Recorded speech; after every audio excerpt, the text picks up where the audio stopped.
আসসালামু আলাইকুম ভাই লোক। আজকে 15 জুলাই 2025 তারিখ। কোন কোন দেশে বাংলাদেশিদেরকে শ্রমিক হিসেবে ভালো ভিসায় নিয়ে যাচ্ছে, আমি আজকে সে কথাগুলো বলবো। প্রথমত এখন সবচেয়ে বেশি ভালো হচ্ছে পূর্ব ইউরোপের দেশ সার্বিয়া এবং ম্যাসিডোনিয়া। বাংলাদেশিদেরকে প্রচুর ভিসা দিচ্ছে। ভালো এজেন্ট এজেন্সি পেলে আপনারা ট্রাই করতে পারেন।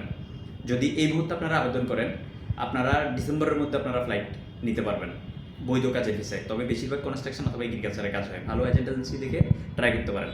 বর্তমানে বাংলাদেশিদেরকে পর্তুগাল D1 ক্যাটাগরি প্রচুর ভিসা দিচ্ছে, তবে এটা বাজেট অনেক বেশি। যারা ভালো এজেন্ট এজেন্সি পাবেন সঠিক মাধ্যমে ট্রাই করতে পারেন, আপনারা 4 মাস থেকে 6 মাসের মধ্যে আপনারা ফ্লাইটে উঠতে পারবেন। বর্তমানে বাংলাদেশিদেরকে তুর্কি সাইপ্রাস ভিসা দিচ্ছে, তবে তুর্কি সাইপ্রাস ম্যান পাওয়ার হয়ে বাংলাদেশ থেকে যায় না। তবে তুর্কি সাইপ্রাসে গেলে কিন্তু বেতনটা 1 লাখ টাকার উপরে থাকে। এগ্রিকালচার সেক্টরে প্রচুর লোক নিয়ে যাচ্ছে।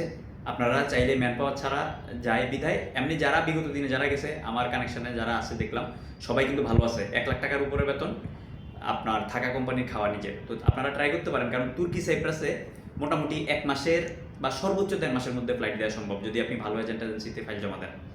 এছাড়াও বর্তমানে সংযুক্ত আরব আমিরাতের ভিসা বন্ধ।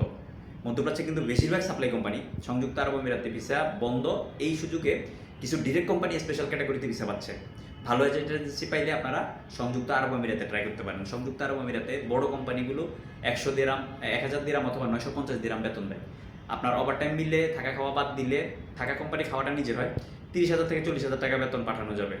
ভালো এজেন্ট এজেন্সি পাইলে আপনারা ইনডোর ক্লিনার সংযুক্ত আরব আমিরাতের ভিসাগুলো ট্রাই করতে পারেন। এছাড়াও বর্তমানে বাংলাদেশিদেরকে যে সকল দেশ ভিসা দিচ্ছে, না যাওয়াটাই উত্তম আমি মনে করি। সেটা হচ্ছে আপনার Cambodia, Vietnam, Laos, Azerbaijan, Uzbekistan, Kyrgyzstan, Kazakhstan, এই টাইপের দেশগুলোতে ভিজিট টু ওয়ার্ক পারমিটে মানুষে গিয়ে প্রতারিত হয়, ক্ষতিগ্রস্ত হয়। এছাড়াও বর্তমানে calling visa, Malaysia calling visa সম্পর্কে, আসলে কলিং ভিসা কখন খুলে কখন কার্যক্রম শুরু হয় ঠিক নাই। সেজন্য কোনো এজেন্সিতে পাসপোর্ট জমা দেওয়ার আগে চিন্তা ভাবনা করে পাসপোর্ট জমা দিবেন। কারণ পাসপোর্ট জমা দিলে আপনার আজকে মেডিকেল হবে, কালকে মেডিকেল হবে, সামনের মাসে মেডিকেল হবে, এইভাবে কিন্তু আপনি গোলক ধাঁধায় পড়ে যাবেন। আমি যতটুকু ইনফরমেশন রাখি, আমি জানি যে মালয়েশিয়াতে আপনার প্রথম ফ্লাইট উঠতেও কম করে 6 মাস থেকে 8 মাস এরকম সময় লাগবে। তো সেই জন্য অনিশ্চিত যাত্রার মধ্যে মালয়েশিয়ার জন্য এখন হুমড়ি খেয়ে পাসপোর্ট জমা দিয়ে আপনার সময় বরবাদ করার কোনো নৈতিকতা নেই। ধন্যবাদ। প্রবাস এবং প্রবাসী রিলেটেড নিত্য নতুন তথ্য এবং আপডেট পেতে আমার আইডিটি ফলো দিয়ে আমার সাথে যুক্ত থাকার জন্য বিশেষভাবে অনুরোধ রইল। আসসালামু আলাইকুম রহমতুল্লাহি ওয়া বারাকাতুহু।